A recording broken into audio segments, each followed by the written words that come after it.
Welcome to the realm. My name is Vox, and this is Paladins Top 5 Plays. It's a lazy vacation on Temple Isle this week. Red team advances, and with 50 seconds left on the payload push, they all want to close this game out quickly and get straight back to the beach. A couple of early kills pass towards our attackers with a shield down for Fernando. They'll be the first of Lazy's casualties in the beginning of this spree. Scout is activated, revealing all enemies. Ruckus has respawned, but Cassie's Wrecker makes quick work of their emitter. Isolated from the team, a rocket from Drogo's out of the sky sends them straight back to base. Whilst the payload has rolled onwards, a timely respawn from the enemy Makoa stops it in its tracks. They make good use of their shield, and whilst Dragon Punch is ready, the enemy Fernando is back in the action and forces Lazy out of the fight. Fernando goes for a hot play of their own with a fireball, bringing Lazy under 400 health, but dodge roll, the onslaught bonus healing off of that is enough to keep Lazy outside, sidestepped, and shut down. Cassie now turns her attention to the objective. Barrack, overextended, is punished for poor positioning. Ruckus too, as they are completely oblivious to Cassie. Makoa once again, the Soul Defender is turned into a pincushion, and that's game. Our next clip is somewhat of a rarity at this point, a throwback to the axe-swinging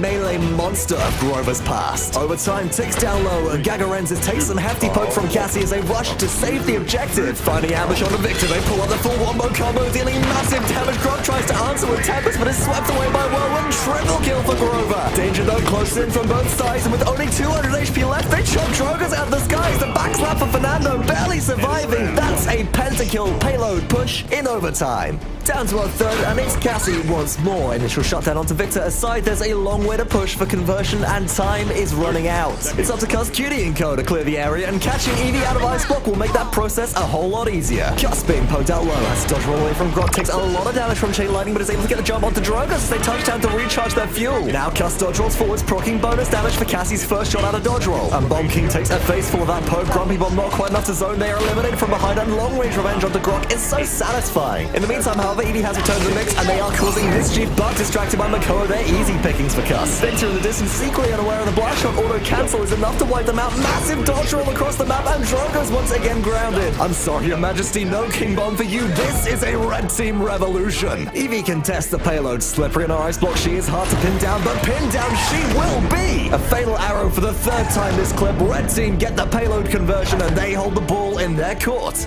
Sitting in second is a play from a ragtag bunch of players you might know as District 69, facing a total heavy composition based around point sustain. Skylo's smoke onto the objective to provide some confusion. Damage rains down, but it'll take much more than this P-shooter to crack the ironclad triple tank defense. Evie's looking for an angle, is dredged in by Makoa, is an ice block to save, but low health must blink away. Grog takes over, Chain Lightning from behind ripping through the exposed turrets, dismantles them before dipping back out of sight. Evie with Ice to Skies blinks up into the air. Tempest and Ice Storm come out together. Immortal used by the enemy Fernando, but it's far too early as Sky's toxic time bomb explodes, dealing massive damage to all those grouped up enemies. Immediate team wipe off the back of an incredible coordinated ultimate bait and finish maneuver. This is top level Paladins in action. But there's plenty more where that came from, folks. You might recognize some familiar faces for our number one play. It's the salty run back, a different map, but the same old strategy. Sky Invisible relocates to the rear of the red team as Evie soars into the ice storm, locking everyone down. Now comes the Tempest again, but this time they're ready for it. An on-point healing turtle protected behind 3 layers of shield keeps everybody alive, and now Sky moves in, finds perfect positioning, and the damage is huge, but the Immortal from Fernando is safe. This very moment is even better. No ally will fall under the watchful gaze of our self-proclaimed knight as red team holds strong through the incredible onslaught of damage. The team play the focus, the ultimate discipline ultimately prevails. That's all we have time for this week, folks. Don't forget to subscribe, and remember that Paladins Open Beta is now available and free to play on Steam.